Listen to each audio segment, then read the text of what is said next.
So over the weekend, I was at a bachelorette party, and while I was at this bachelorette party, we were playing this game that I love to play called Perfect in Every Way. The way that the game works is I will tell you about a person or a significant other that is perfect in every way except for one quality, and you have to decide if it's a deal breaker or not. And we were throwing a whole bunch of crazy things out there, like perfect in every way, but only has ears for facial features, so like ears, ears, ears, ears, and you have to decide if it's a deal breaker or not, if they're really perfect in every way.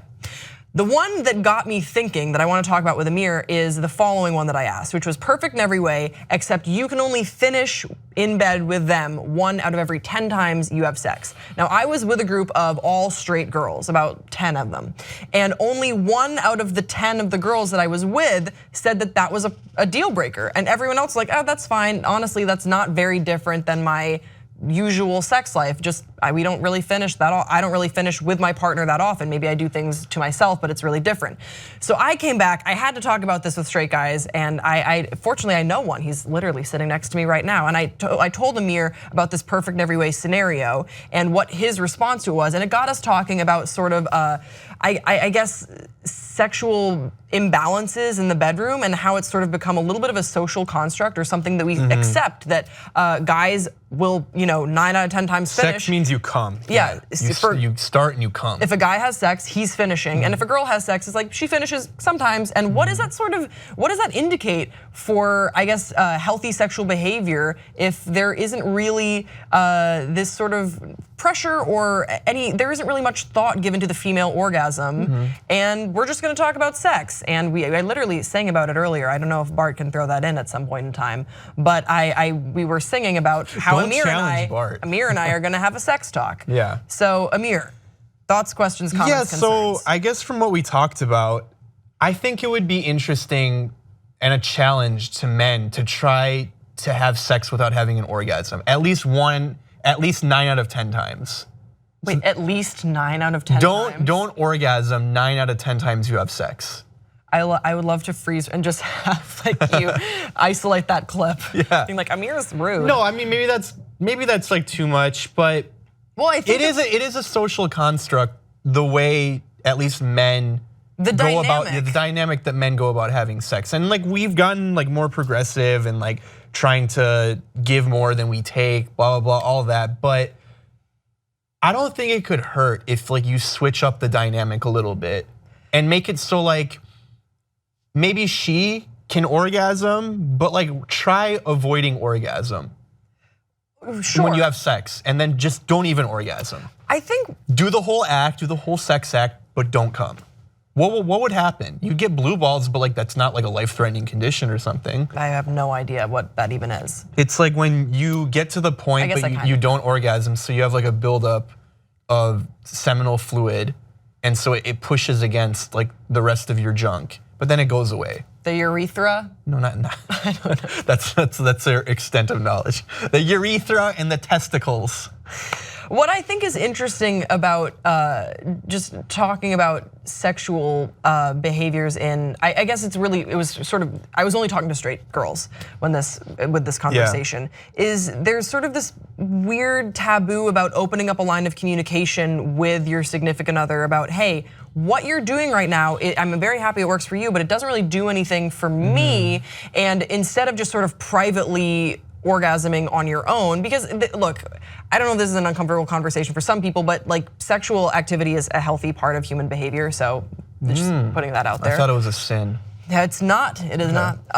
So I think it was a little strange to me that so many of the girls that I was speaking with, that we were playing this game with, felt like it's not really something worth bringing up in a conversation with their partner, because the thought was sort of, look, if they don't get it now, we're 25, 26 years old, they're not gonna suddenly get it. Which I don't think is fair to put that on guys. I think that, I would like to think that if a guy were to be presented with, hey, just so you know, your girl is like only finishing 1 out of every 10 times, would you like to learn how to amend that? I think most guys would be open to that, especially if you're in a relationship. They would until I think to care for that person in that way. Yeah, I think they would be into it until they realize like the amount of work that's actually going to go into it.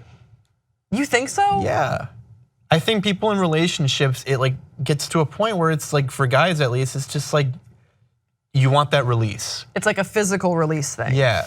So, but like the other, so I've been reading like just like different articles like to prep for this. One of the things that I read that like could benefit from like not having an orgasm is like, if you just go through with the sex act without orgasming, it actually increases your bonding with your partner. I was literally just gonna talk about bonding. And that's fascinating to me, because as soon as you do orgasm, for men at least, there's like some biological component to it where like the only other way that you can feel that excited again is to bring in a novel female. That's how they talk about it in the studies that I read. Yeah, so a little bit about what you were saying about bonding. They were doing some tests in rats and mice and seeing how they responded to dopamine and oxytocin and how that affects them with regards to sex drive, but also other things that release dopamine like food. And they were talking about bonding. Bonding is more than a behavior, it is a mammalian program, the program that permits parenting and living in groups. When dopamine drops, you are likely to find your partner less rewarding and your bond unravels. And when you orgasm, that's like a huge release of dopamine. Huge release of dopamine, but then there's the crash following. They were referring to it in this article as like an orgasm hangover, and how that actually can affect intimacy levels and concern for your partner. It's really strange. And then they were using they were talking about dopamine levels. It is, but it isn't. Like it's strange when you think about it, like for humans, because like we have like all these complex ranges of emotions and feelings. But like at a biological level for animals, it does kind of make sense. Like that's what their purpose is to go reproduce and then go on to the next mate and to reproduce again. Right, so once the act of procreation has been completed, the drive to do it with that partner is like gone. And the only, and like they don't want to do anything with that partner, but if you bring in another novel partner, and all of a sudden, like they have that rush of dopamine again. Yeah, so they were talking about dopamine levels and or altered sensitivity to dopamine. And some things I want to point out was that excess dopamine is sexual fetishes. Deficient, that means a lack of ambition and drive. So sexual fetishes, as far as like what releases dopamine. So when you have an excess, that becomes like sexual fetishes, and then you have deficient, it's a lack of ambition and drive. And then normal is just a healthy libido. And then they were talking about sexual addiction, and when you have that, sexual addiction is when there's dopamine in excess, and then when there's dopamine deficiency, that is an inability to bond when you have a sexual addiction. And then normal is just good feelings towards others. Yeah. It's all really strange how this comes back to biology, but to me, I just I couldn't believe there was only one girl out of the very small sample size that I posed the question to that said, no, that's a hard deal breaker for me. I'm not willing to be in a relationship where 10 out of every 100 times you have sex, I will finish. It's just absolutely inaccessible, like unacceptable to me. But the orgasm's inaccessible too. The orgasm is if an orgasm is inaccessible, that is unacceptable. Yeah. But I would love to hear from you guys in the comment section below. I'll ask the question, perfect in every way, but you only finish once out of every 10 times. And and to the guys, like, would you give up orgasming as much?